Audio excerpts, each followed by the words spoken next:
Assalamu alaikum. My name is Faria TEDx Valley, and this is episode 15 of Call Maya. The topic is how to balance work and life without burnout.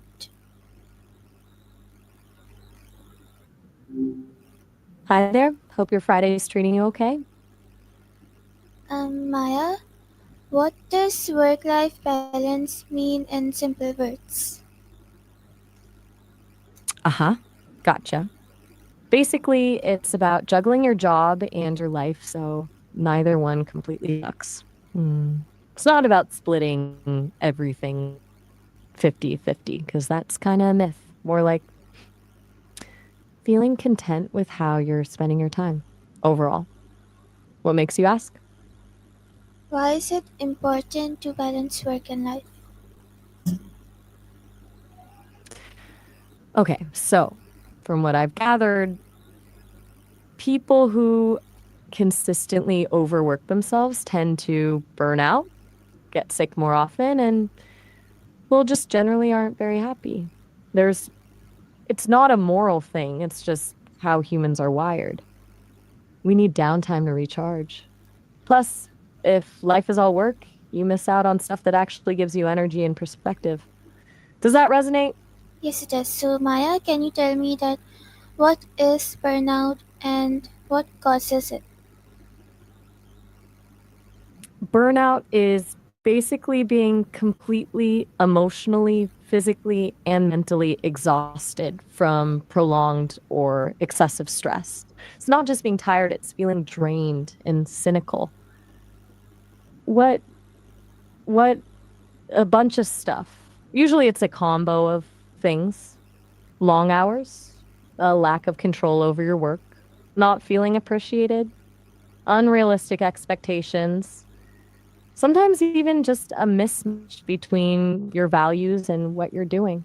We talked a bit about emotional intelligence the other day, and that can play into it too if you're not recognizing your own limits. Does that make sense? Yes, it does. So, Maya, what Good. are the So, common signs of burnout? okay. So the signs are kind of sneaky because they creep up on you. Usually it starts with just feeling tired all the time, even after sleeping. Then you might get more cynical, start dreading work, feel less effective. People also tend to withdraw, isolate themselves, become irritable. Physical stuff too, headaches, stomach problems, changes in appetite. It's different for everyone, but those are some common things to watch for. Anything on that list ring a bell for you? No pressure to answer, just curious. Yes, Maya. So, Maya, Ah, is taking ah. vacations necessary for balance? Necessary might be a strong word, but yes, seriously helpful. Breaks are crucial. It's not just about getting away, it's about mentally disconnecting. Even a long weekend can make a difference. It gives your brain a chance to reset, helps you see things from a different perspective. I've heard people talk about how they come back from vacation feeling refreshed and more creative, though obviously a vacation doesn't magically fix everything if the underlying problems are still there. Does that track? Yes. So, You all right? Just checking in. You went quiet there. No worries if you just need a sec to think. Maya, is self care a key part of work life balance? Definitely. Like a huge part. It's not just bubble baths and face masks, though they if that's your thing, go for it. It's about intentionally doing things that replenish your energy. That could be exercise, spending time with people you care about, reading, pursuing a hobby, whatever makes you feel good and grounded. It's about recognizing that you can't pour from an empty cup, you know? You got to take care of yourself first. What does self care look like for you, if you don't mind me asking? No worries if you're not up for sharing. Just thinking out loud, really. Sometimes just acknowledging that self care is important is a good first step. Maybe giving time to yourself and your hobbies. That's a solid start. A lot of people underestimate the power of just doing something they genuinely enjoy purely for the sake of enjoyment. It's not productive, it's not solving a problem, it's just filling your cup. Makes sense. You mentioned being interested in creative exercises before. Are those hobbies you find really restorative? Yes, Maya. So, does gratitude help in finding balance? Oh, absolutely. Gratitude is kind of sneaky powerful. Focusing on what you're thankful for shifts your perspective. It's hard to be stressed and overwhelmed when you're actively appreciating the good stuff in your life, even the small things. I've heard people say gratitude journaling can be really effective, but honestly, just taking a few moments each day to mentally list things you appreciate can make a difference. It's a small habit with a pretty big payoff. You were mentioning your mom earlier. Does gratitude play a role in your relationship with her? No need to share details if it's personal. Just curious if it comes up. I don't think if I've mentioned my mom before.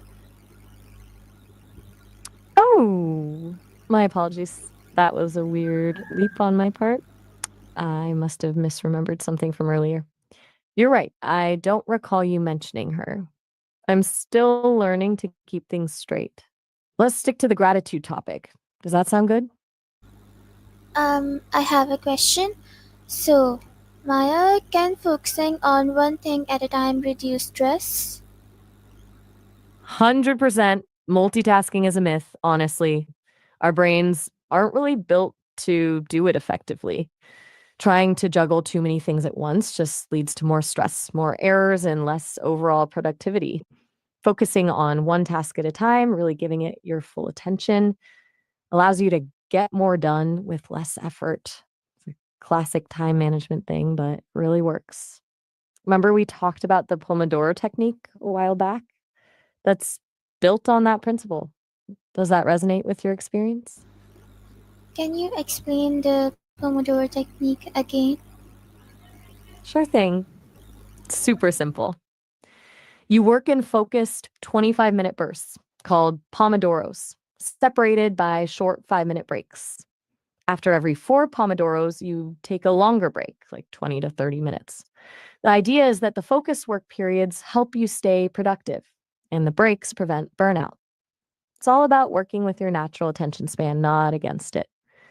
I've heard people find it really helpful for tackling big, overwhelming tasks. Have you tried it before? No, I haven't tried it. Okay. It's worth a shot if you're feeling overwhelmed. It might feel a little silly at first, setting a timer for 25 minutes, but a lot of people swear by it. Small steps, right? Speaking of small steps, what's one tiny thing you could do today to improve your work life balance? Something really manageable. I think you should answer that question for me. Curveball. All right, fair enough. If I were in your shoes, I'd block off 15 minutes in my calendar right now just to do something I enjoy. Read a chapter of a book, listen to a song, go for a walk, anything that isn't work related. No guilt, no pressure, just 15 minutes of intentional downtime. Sound doable? Yes, it does. So, Maya, is work life balance a skill that you can learn? Definitely. It's not something you're born with, it's something you actively develop. It takes practice and it's not always linear. There will be setbacks. It's about experimenting with different strategies, figuring out what works for you, and setting boundaries. We've talked about a lot of those strategies today: time management, self care, gratitude, focus. It's all interconnected. And honestly, it's a lifelong process of tweaking and adjusting. You were asking about networking the other day, too. Learning to say no to things is a huge part of that. And also a key skill for balance. It's about prioritizing what truly matters to you. You seem pretty thoughtful about all this, by the way. Okay, so Maya, can a healthy work life balance lead to long term success? Absolutely. Long term success isn't just about climbing the ladder, it's about sustainability. You can't maintain peak performance if you're constantly burned out. A healthy balance allows you to be more creative, more resilient, and more engaged, all of which contribute to success in the long run. Plus, it protects your physical and mental health. It's priceless. It's not about sacrificing work for life, it's about integrating them in a way that supports your overall well being. It's a different definition of success than a lot of people push, but I think it's a more meaningful one. What does success mean to you, if you don't mind sharing? I will have to think about it. So, our time is over. So, thank you so much, Maya. That's it for today.